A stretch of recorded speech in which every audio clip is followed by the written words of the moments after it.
நான் ஏரிக்கர மேலிருந்து 8 திசை பார்த்திருந்து என் திழைக்கு காத்திருந்தேன் காணல்ல. மணி 7 8 ஆன பின்னும் ஊரடங்கி போன பின்னும் சோறு தண்ணி வேணும்னு தோணல்ல.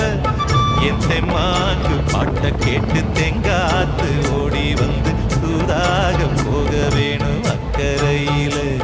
நான் உண்டான ஆசைகளை உள்ளார பூட்டி வச்சு ஒத்தேல வாடுறேனே.